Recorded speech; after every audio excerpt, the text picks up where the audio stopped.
As I sit here quietly,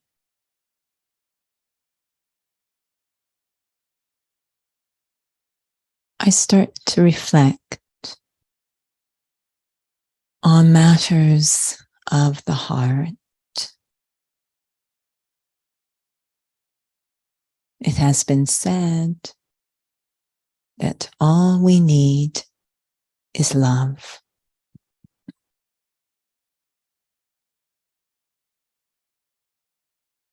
And yet, do we really understand love?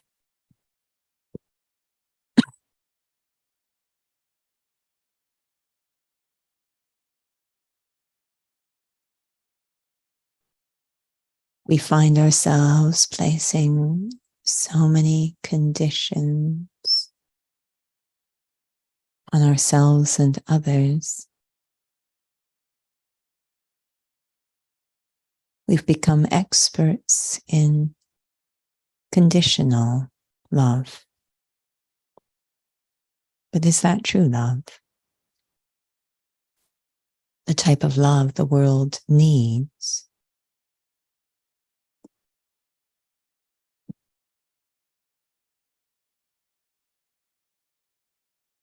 to go beyond conditions,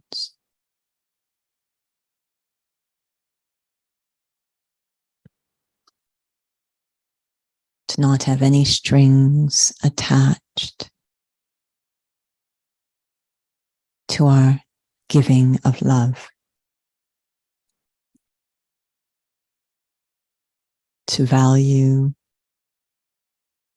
cherish, honor others and ourselves, free of conditions.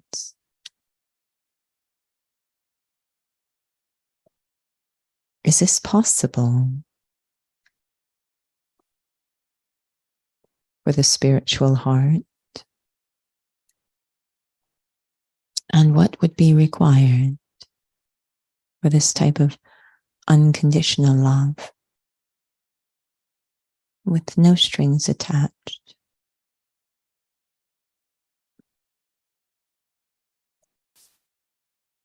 There is one being who demonstrates such love,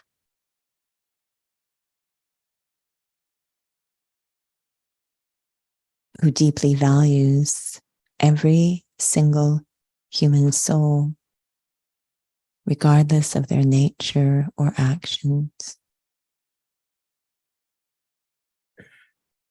And that one is the Supreme Soul, God.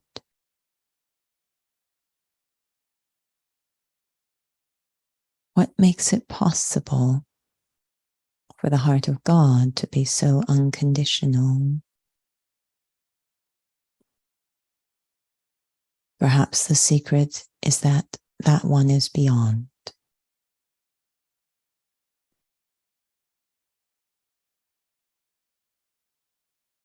In a stage of complete awareness, understanding, fullness, and freedom beyond.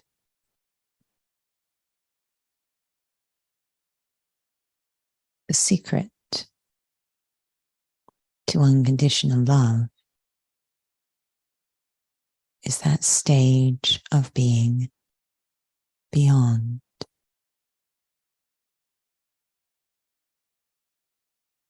Om Shanti.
Om Shanti.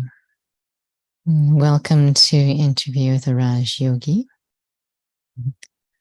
Tonight's session, we will be exploring the difference between love and attachment. And so this was a part of the topic of today's class for regular Raj Yogi students, particularly in terms of the effect of attachment. It keeps me away from truth, keeps me away from a relationship with myself, a relationship with God, the Supreme Soul. So that may seem like a big gap in terms of understanding for some. So it did feel like a very meaningful topic. But perhaps maybe we'll just start with just this aspect. What is the difference between love versus attachment? We had one of the students here mention that she had a Raja Yoga course, a one-on-one with someone. And it was someone who's a physical mother, and she got extremely upset about this conversation about love versus attachment. So perhaps you could clarify the difference between the two, just to start. Yes, I've talked to mothers, and they will share that is the one relationship that they refuse to let go of, is with the child. Lots of closeness and bond. And yet this is a spiritual organization that puts the mothers in front while promoting this different concept of love. And I think when I first came and heard this idea of having equal love for all, this really fascinated me as being part of the solution when we say that what the world needs is love. And then to think, but only if certain conditions are met, then it really isn't part of the solution. So this idea of equal love for all really made a lot of sense to me. And to think that, that incredible love and care that a mother puts on their child, what if that was to be expressed to everyone, how different the world would be? So it's not so much I need to cut off my love for a being, but rather I need to expand the scope or the giving of that love to all. So there's no conditions, is how we think of it, or unconditional love. So I think it's sometimes thought when they hear detachment that I'm not going to love anyone, when it's quite the opposite. I'm going to love everyone. And we heard a beautiful description of one of the first students of the organization, Mama. She came to know as Mama because she had such a maternal and mature stage, even though she was not a physical mother, actually. And the way it was described is she had love for one and love for all. So somehow having a relationship with God teaches us about healthy love, which again is not no love for anyone, which is how detachment, I know sometimes is heard, but rather love for everyone, no conditions. It's interesting because when you're sharing, I feel that it also seems like it depends on one's understanding of who God is then too. But it's interesting in terms of the mother that one of the students was mentioning. I was quite upset, but I don't know the details. But because it's such a sensitive topic. However, at this moment, I actually know of someone who is a physical mother and going through a lot of stress right now because one of her physical children, only about 1 year old right now, is in the hospital. She's not sure what's going on. Possibly the child is in danger.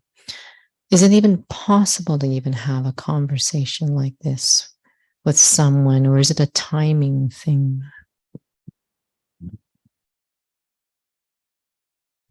I think it's going to be an odd answer. I think it's always possible to have the conversation, but the conversation might be silent. So I'm still having those wishes for the soul. They are not available to receive them consciously or through words. So I'm going to share them quietly through my feelings, because we don't want to see anyone in sorrow. And this is the big thing, is that attachment and sorrow are inseparable. So it's, definitely we want to value and cherish souls while they're in our presence. But the bottom line is everything is temporary here, whether it's 1 year or 65 years, it's all temporary. So, and not accepting that temporariness, living under an illusion, actually, is causing us a lot of sorrow. So it's disturbing the love, right? The soul of the baby who might be in distress, the infant, needs love, not the mother's distress and concern. They need love. So the heart isn't available to do that because, I don't want to lose this one, but what if that one needs to go on?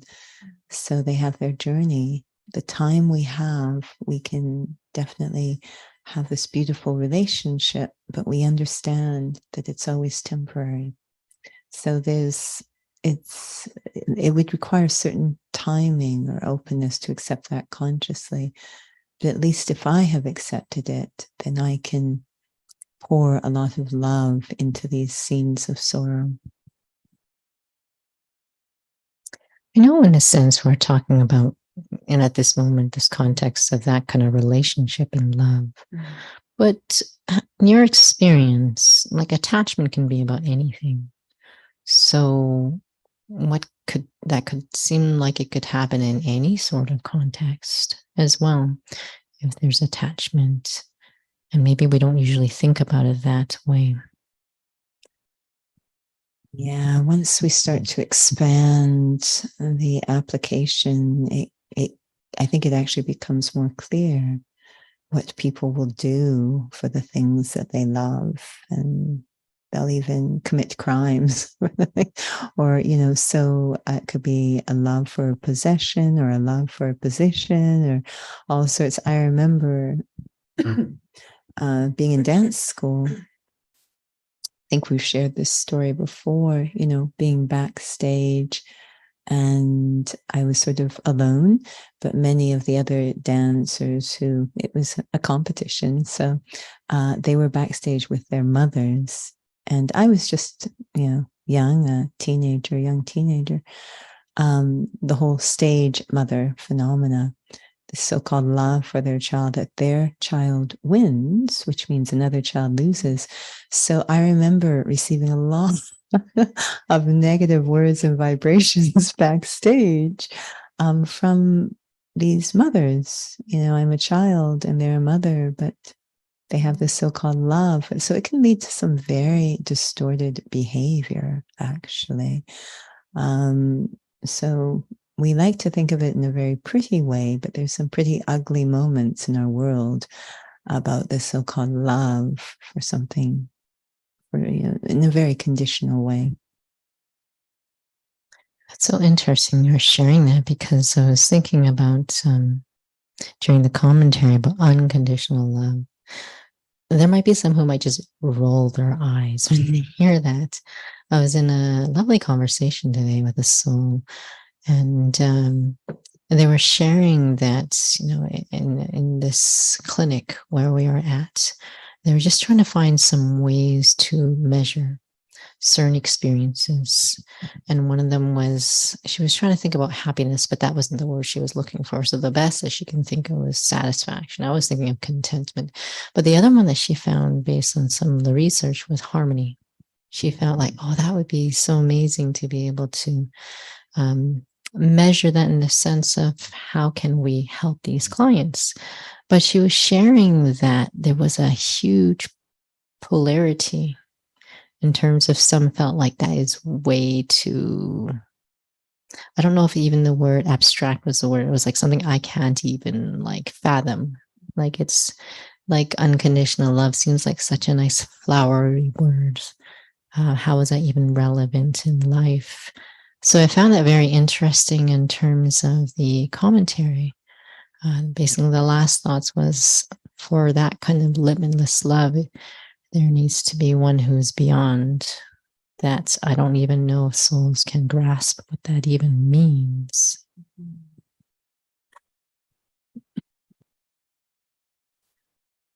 I think when we think about the being who is beyond God, and we all, even our relationship with God, our love for God is very suspect at times, but that being has equal love for everyone. Now, we come in with expectations and desires, confusing that with love. So we say, God, if you loved me, then you would do X, Y, and Z.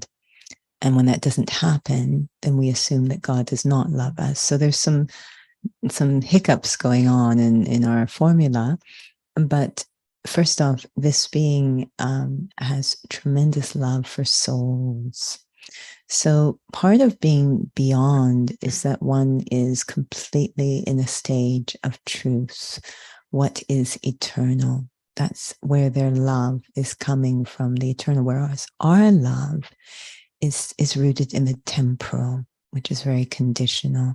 So this is a huge, when we say beyond, it means that we're starting to explore the truth, what is eternal, and having love for that. So what that means is when I look at another soul, I don't look at what is temporary. I don't look at the actions they're performing in that moment. I don't look at the costume they're wearing, because some actually have dislike for someone just by the costume they're wearing. So I'm not looking at any of those temporary things. I'm seeing deep, deep to the soul. And if I can see that, there will automatically be love. So there is a form of attachment going on, but it's to what is eternal. I'm having love for what is eternal. And the same with situations.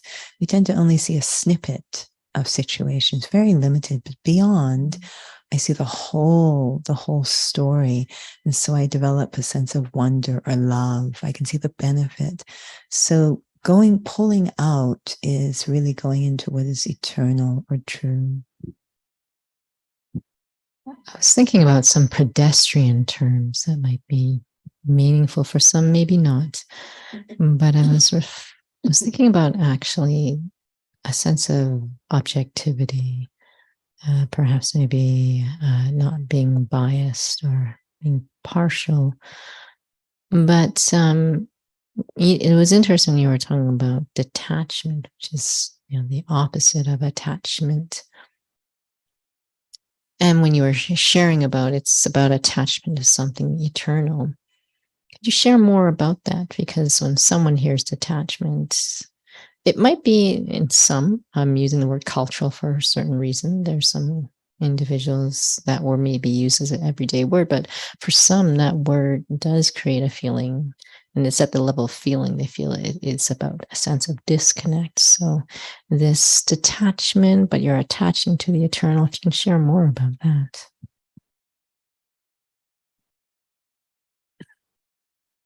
I think sometimes connecting the word detachment to freedom is very helpful. It has gotten, and it's our own connections. The word itself is very neutral, but to connect it to becoming free. So the opposite is attachment or bondage. And it's interesting because bandhan, which was bondage, and sambandh, which is relationship, very close sounding. But this idea of bondage or strings tied or conditions, attachment. So detachment would be the opposite of all of those things. So freedom. And it's really, if we start in a sort of, interesting place for everyone, just love for the self. And it's amazing how difficult it is to love and value the self for the right reasons. We'll meet people who say, oh, no, I've got a lot of love. And then you ask, they start to speak a little bit more. And it seems to be connected to conditional or temporary things. They might love their physical. They've come, they've grown to love my, they say my bumps and wrinkles. Like, okay. So loving the body, which is only temporary, loving the things I do, the skills I have.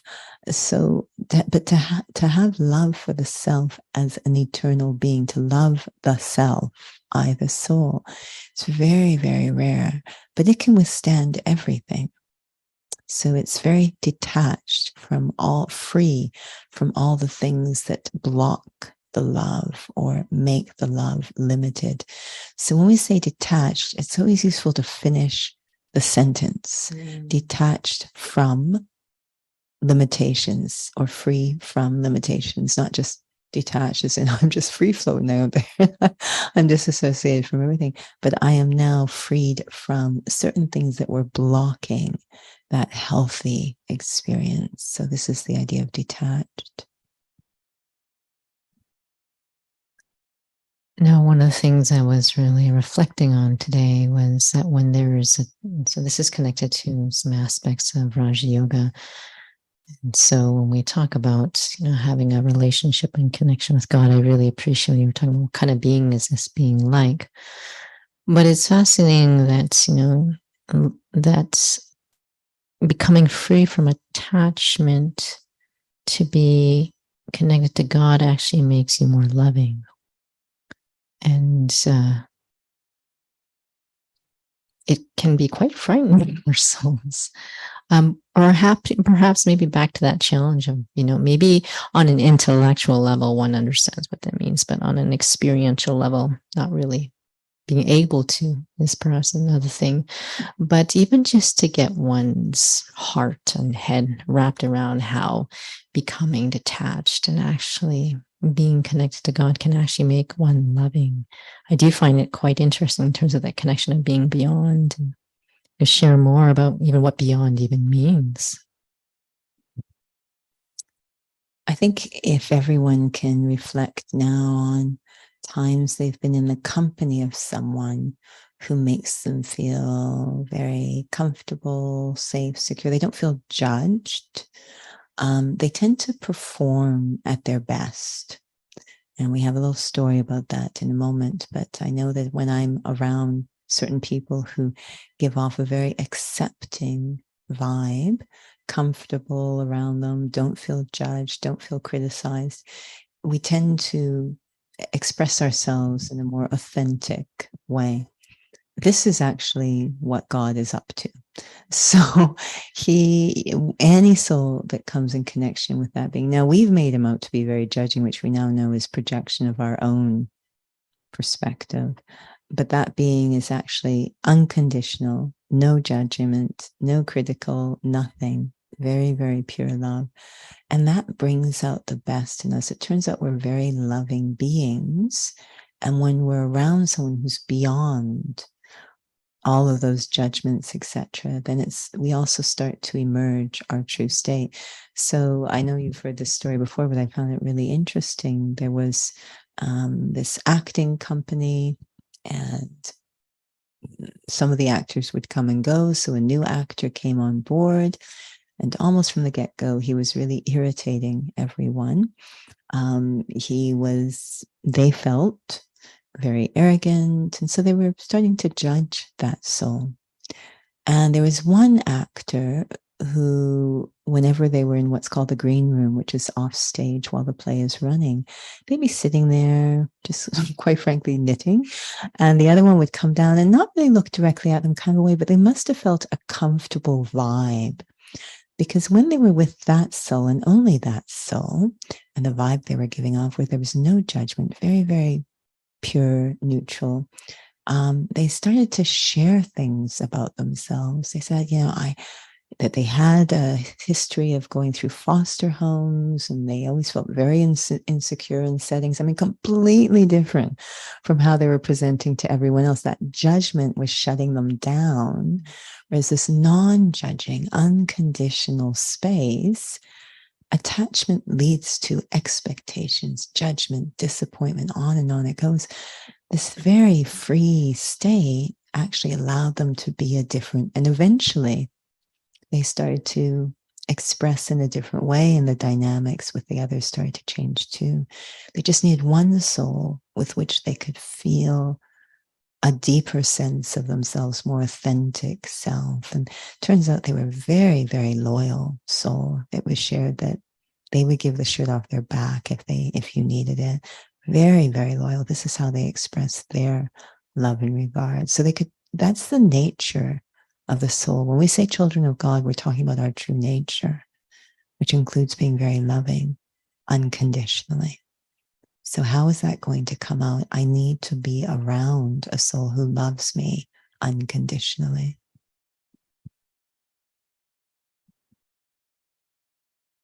I know we are running out of time, but days went by when we were trying to address some of the IT. Sorry? You're making it up. I'm making it up right now. Maybe not days, but minutes.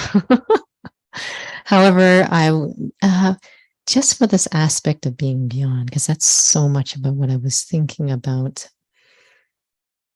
Because souls they want to be unconditional. They want to be that soul you're talking about that was in their green room knitting. Maybe not the knitting part, maybe so, but to be able to have that kind of vibe. Share, if you can share about your experience of this feeling of being beyond, because I can see how this becomes quite intellectual. Eventually, I had to dive into the experience. Maybe before we dive into the experience, perhaps you want to share a bit more about that beyond experience that makes this all possible. Well, it seems that within every human soul, there's a bit of I wouldn't say a bomb, a clock that's ticking. It's so funny because mothers talk about that clock ticking their childbearing years, but within every soul, there's a clock ticking. And at different times, an alarm, a very quiet alarm, will go off that basically say it's time to return to original stage. And they'll start to have a disinterest in being critical, in being judgmental. They just start to have, but we don't know what else to do. But that disinterest signals drama, if you will, to start to put in front of us resources that will support our desire to shift into a different way of being, returned to our original stage. So no, it's not about giving techniques, or those will come the moment I am ready, the moment that clock goes off inside. We just need to have the faith. When we say, have the faith, you are a soul, what we're actually saying is to have the faith that I do have that capacity. And to have that faith in every soul. Today, someone was telling me a story. They desperately need a little bit of time off. There's a lot going on in their life, a lot. They desperately need a little time off. And I was saying, can you go to your supervisor and ask for, a couple of, we call them mental health days or days off. And they said, no, they don't understand. They're very strict. I'm like, do you have the vision on them that they have the capacity to understand? Because that's huge. Every soul has this capacity to be all the different shades of love, compassionate, forgiving, everything. We have this capacity. And so I need to minimally get to the point where I'm opening up to that idea and having disinterest in operating in the old way where my love is selective.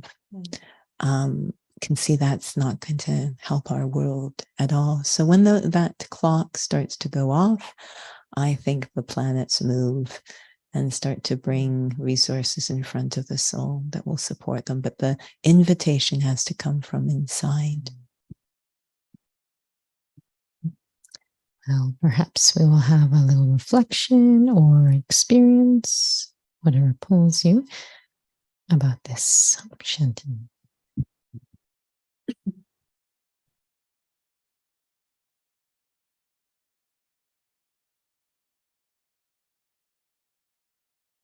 The essence of a spiritual journey is the pure desire to honor one's own heart.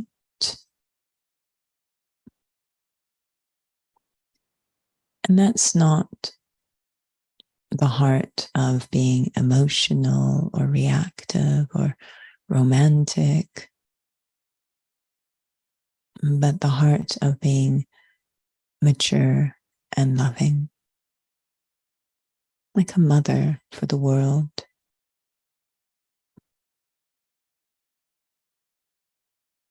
At the right moment in my journey, I will start to feel a pull inside, a very healthy fatigue,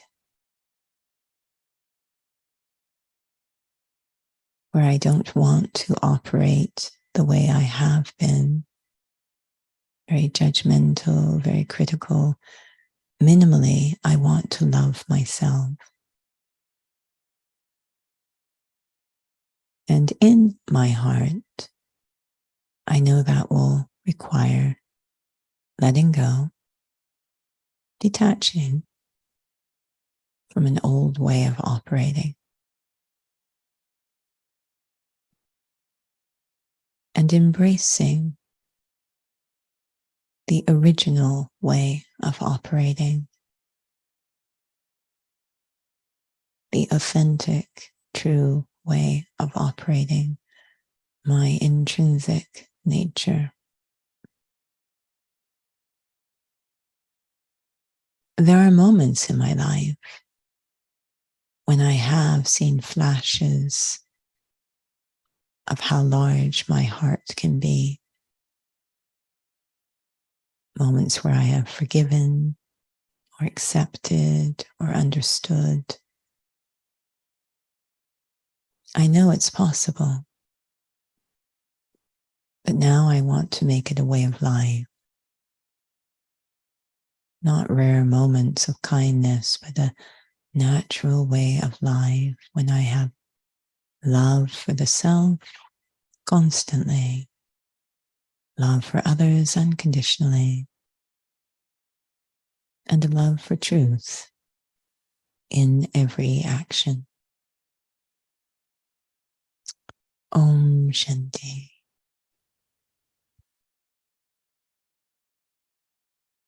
I'm not going to say that, oh, it brings up a lot of other topics we can explore.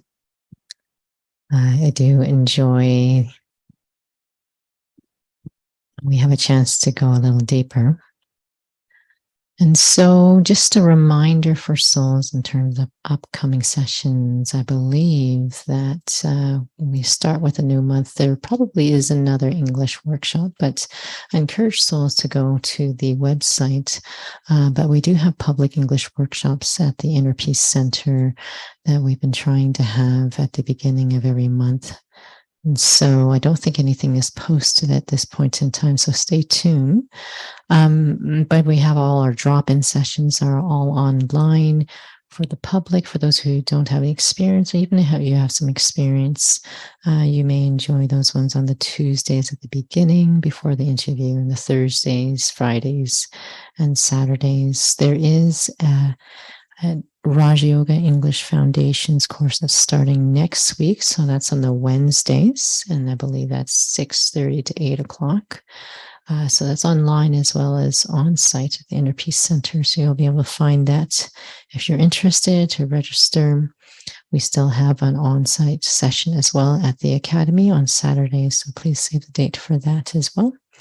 But not July 1st. Yes, not the stat holidays. So please visit the website if you're looking for upcoming sessions and also archive sessions. So thank you for joining with us. Om Shanti.